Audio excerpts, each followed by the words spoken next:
Atenção, vai começar agora uma teleaula de processos de fabricação, do curso profissionalizante. Este módulo tem um total de 80 aulas. Hoje você vai assistir a teleaula número 26. Bons estudos!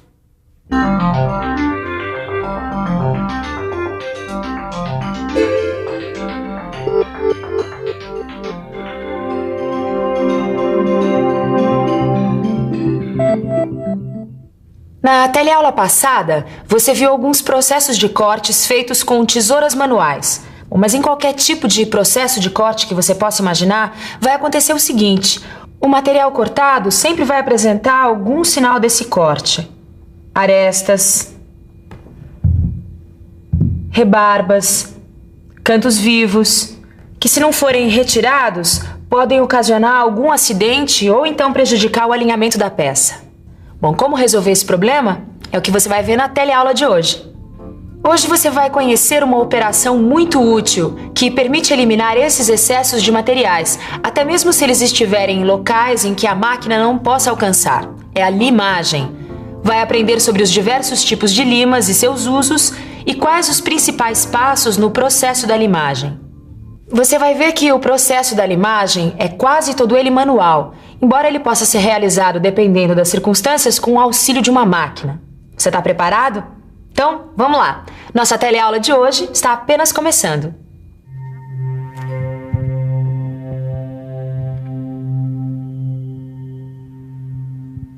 Ô, companheiro, explica pra gente o que você aconselharia a uma pessoa que fosse pegar essa lata?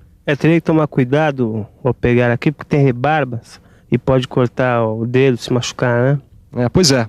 Olha só esses cantos afiados, essas rebarbas. Isso é o resultado de qualquer processo de corte. E no ramo da mecânica, isso é um problema sério. Qualquer empresa precisa contar com o auxílio de um bom profissional capacitado para retirar esses resultados indesejáveis de qualquer atividade de corte de uma peça. É claro que as máquinas ferramenta garantem qualidade e produtividade na fabricação de peças em grandes lotes. Mas existem circunstâncias em que as máquinas não são adequadas e aí se faz necessário um trabalho manual de ajustagem que depende muito da perícia de um profissional. É o caso da limagem, que usa uma que se chama lima. A lima é uma ferramenta fabricada, na maioria das vezes, com aço carbono temperado. Ela tem nas suas faces esses dentes cortantes aqui, que são chamados de picado.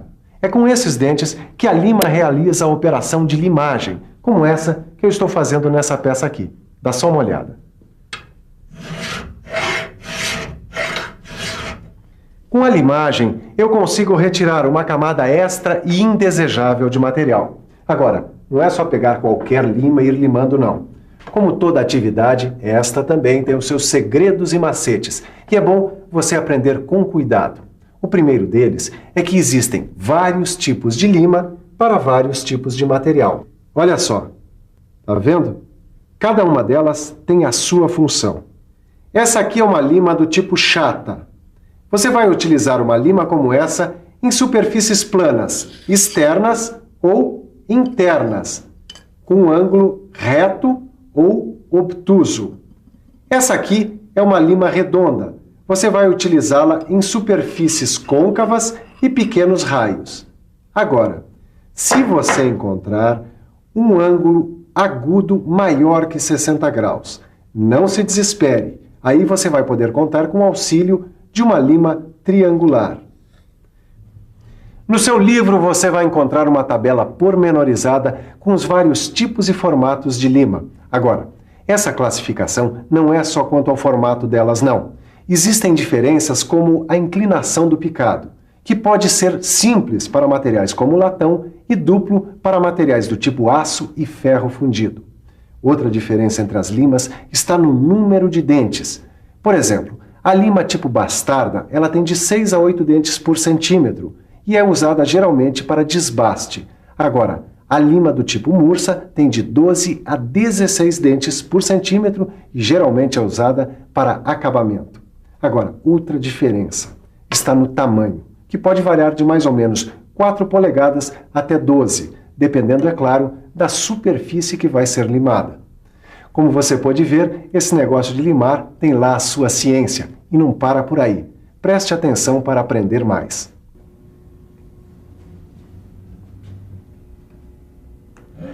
Peraí, Caio. Essa aí não é das limas novas? É sim, Silva, por quê? Como por quê, Caio? Já esqueceu?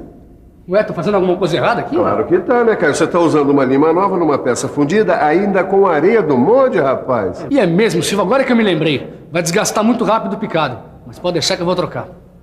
Isso, arranja uma lima que já esteja bem gasta no corte de materiais macios como o latão e o bronze.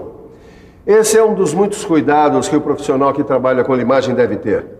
Usar lima nova somente em materiais macios. E depois, então, que ela já estiver bem usada, aí sim, usar em materiais mais duros. Mas não é só isso.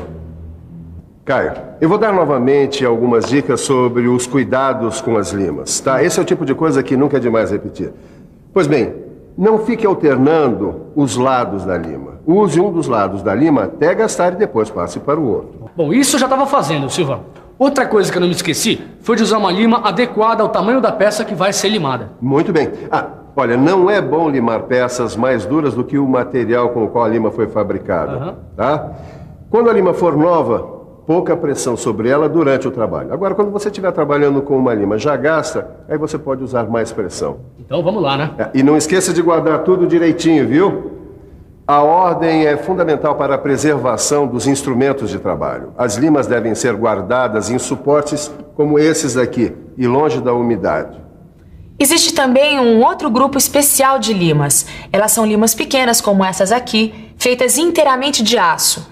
Elas são chamadas de limas agulha e são muito úteis em alguns trabalhos especiais. Por exemplo, se você precisar limar um furo de pequeno diâmetro, como este aqui, ou então construir uma ranhura como essa, ou mesmo fazer o acabamento de um canto vivo que ficou nesse estado aqui, olha. Bom, enfim, para qualquer superfície de pequenas dimensões que necessite de grande exatidão, você vai precisar de uma lima como essas aqui. Quanto ao formato, elas são semelhantes às limas comuns. Você vai encontrar limas agulha na forma redonda, meia cana, plana de ponta, amêndoa, faca, quadrada, triangular, plana serrada, triangular unilateral, ranhurada e rômbica. E se você precisar trabalhar metal duro, pedra, vidro ou em ferramentaria para a fabricação de ferramentas, moldes e matrizes em geral, você vai usar ainda um outro tipo de lima, as chamadas limas diamantadas. Elas são chamadas assim porque apresentam o corpo de metal recoberto com um pó de diamante fixado por meio de um aglutinante. Como você viu, o trabalho com as limas é uma operação manual. Bom, mas em alguns casos, como o rebarbamento, por exemplo, usam-se as limas rotativas. Elas também são conhecidas por fresas lima. As limas rotativas têm dentes cortantes, que são semelhantes aos das limas comuns. Elas são acopladas a um eixo flexível e acionadas por meio de um pequeno motor. E podem ser encontradas em formatos diferentes. Bom, você já sabe que existem vários tipos de limas para os mais diversos materiais e usos, né? Agora, tá na hora de ficar um pouco mais por dentro das várias etapas no processo da limagem.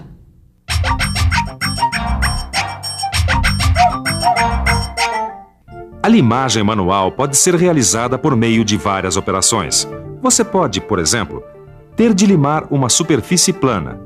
Esta operação vai produzir um plano com um grau de exatidão determinado por meio de réguas. É útil na reparação de máquinas e em diversos tipos de ajustes.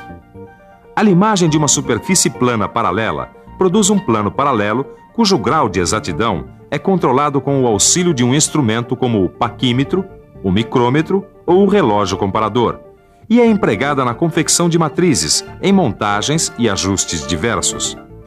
Já a limagem de uma superfície plana em ângulo vai produzir uma superfície num ângulo reto, agudo ou obtuso, cuja exatidão tem de ser verificada através de esquadros. É utilizada para a confecção de guias de diversos ângulos, rabos de andorinhas, gabaritos e cunhas.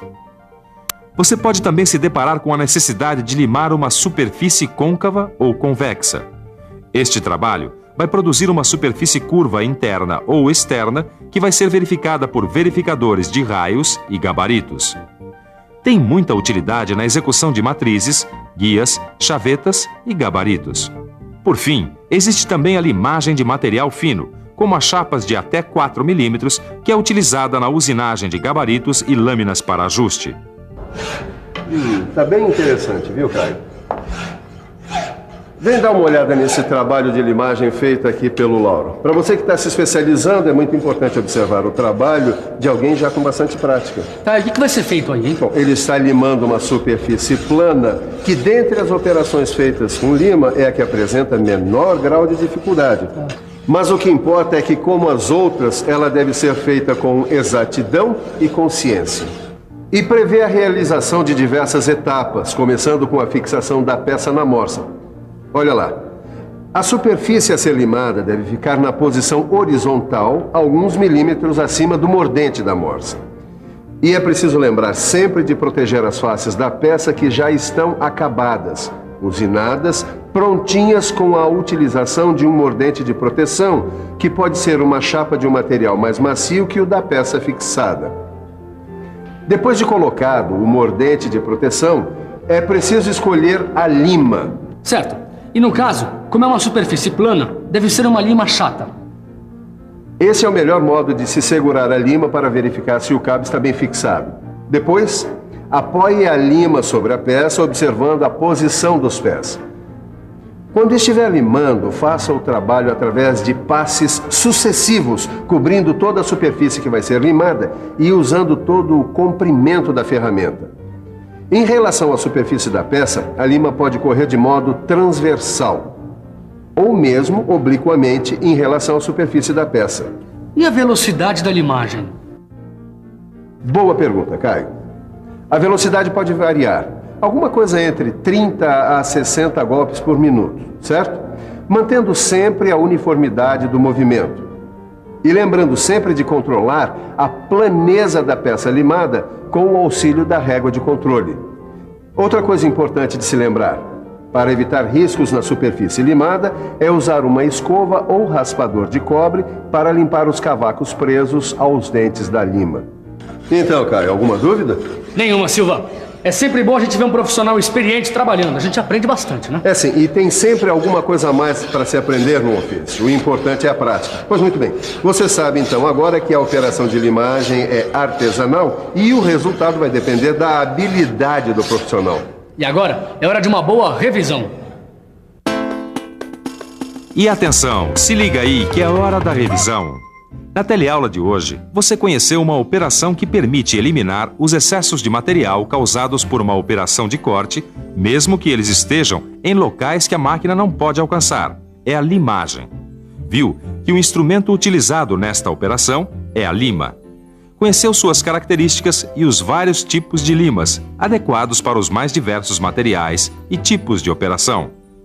Aprendeu também que a limagem, como toda operação no mundo da mecânica, tem que seguir várias etapas para ser bem realizada, levando-se sempre em conta o cuidado com o material, a escolha adequada das ferramentas e dos instrumentos de trabalho. Na teleaula de hoje você aprendeu muita coisa sobre a limagem e constatou que o aumento da produtividade e a uniformização dos resultados é o grande desafio dessa atividade. Será que é possível vencer esse desafio? Você vai descobrir isso na próxima teleaula. Até lá!